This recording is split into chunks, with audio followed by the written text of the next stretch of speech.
Sveiki! Mani sauc Kristians Līts, un šodien mēs parunāsim par mākslīgā intelekta asistentiem, automatizācijām, aģentiem, klientu atbalstu komandā. Klientu atbalsts ir viena no svarīgākajām funkcijām uzņēmumā, jo tajā brīdī, kad klients ir izdarījis pirkumu, saņēmis savu produktu vai pakalpojumu, viņam ir nepieciešams nodrošināt nepārtrauktu atbalstu, lai atbildētu uz tā visiem svarīgākajiem jautājumiem, vai ne? Un klientu atbalsta komandas parasti saskarās ar vairākām lielām problēmām.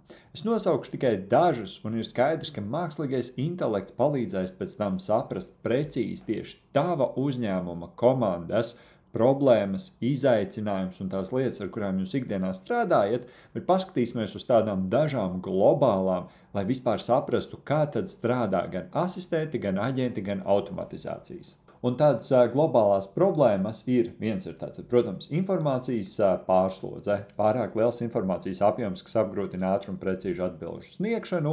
Droši vien arī tavā uzņēmumā ir ļoti daudz nianses, ļoti daudz informācijas par programmatūru, par tehnoloģijām, par visu pārējo, par ko klienti jautā, un nevienmēr tavi darbinieki, tavu komandu var ātri un efektīvi atrast pareizās un labākās un kvalitatīvākās un precīzākās atbildes. Otrā lieta ir atkārtot uzdevumi. Pārāk daudz laika tiek veltīts vienkāršiem uzdevumiem sarežģītu problēmu vietā. Tātad klienti mēģina atjaunot paroles, mēģina atrast kādas vienkāršas lietas un atbildes uz vienkāršiem jautājumiem, un ir skaidrs, ka mākslīgais intelekts ar to var palīdzēt, vai ne? Izdegšanas risks, mentālā slodze vienlaicīgi strādājot ar vairākiem klientiem un sarežģītiem uzdevumiem. Domāju, ka ar to saskaramies mēs visi, jo īpaši darbinieki, kuri darbojās klientu atbalstā. Mainīga kvalitāte, grūtības nodrošināt vienādu apkalpošanas līmeni un efektīvi apmācīt jaunos darbiniekus. Redzēsim, kā mākslīgais intelekts šeit var palīdzēt, neizmantoti dati, tātad vai ir resursi analizēt lielu datu apjomu, lai atklātu problēmas un klientu vajadzības, kuras jau tālāk var risināt produktu līmenī. Kas tad ir asistenti, automatizācijas un aģenti, lai mēs saprotam šo te rāmi, 3A rāmi, caur kuru mēs varam palīdzēt uzņēmumu darbiniekiem un šeit tehniskajai atbalsta komandai strādāt efektīvāk. Tātad šajā te rāmī pirmkārt runāsim par asistentiem.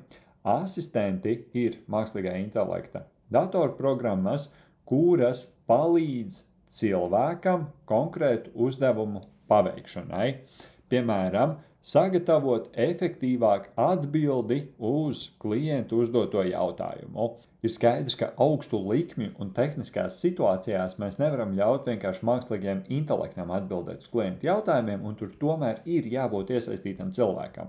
Un šāds asistents palīdz cilvēkam ātrāk risināt problēmas.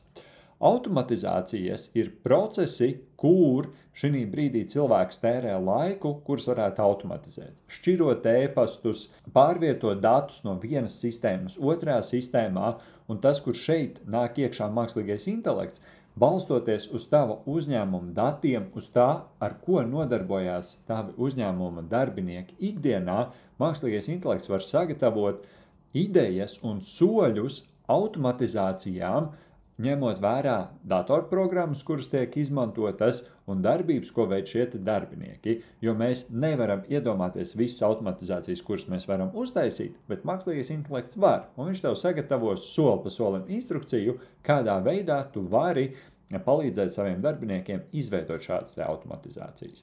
Un trešais līmenis ir aģenti. Aģenti tātad ir mākslīgā intelekta automatizācijas sistēmas, kurās piedalās mākslīgā intelekta rīki lēmumu pieņemšanas procesos. Piemēram, atkal mums ienāk ziņa tehniskajam atbalstam ar kādu jautājumu, un aģents var būt tas, kurš pieņem lēmumu, vai tas pats sagatavo atbildi uz šo te jautājumu balstoties uz pievienoto informācijas bāzi un nosūta atbildi šim klientam, vai tas nodod informāciju cilvēkam, lai cilvēks pārlasītu sagatavoto atbildi un tikai tad kopā ar savu asistentu cilvēks atbildētu šo te jautājumu. Un tas ir tas, ko mēs saprotam ar mākslīgā intelekta aģentiem, ka tā ir automatizācijas sistēma, kurā pa vidu darbojās mākslīgais intelekts, lai tā strādātu efektīvāk un lai tā varētu labāk pielāgoties mainīgiem apstākļiem, mainīgiem jautājumiem un tā tālāk.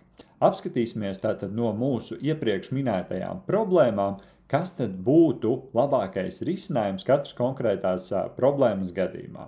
Piemēram, ja tātad mūsu problēma bija pārāk liels informācijas apjoms, tad labākais risinājums būtu ieviest asistentu, kurš atrod uzņēmumu zināšanu bāzē risinājumu un sagatavot to priekš cilvēku, lai cilvēkam būtu vieglāk tātad sagatavot atbildi.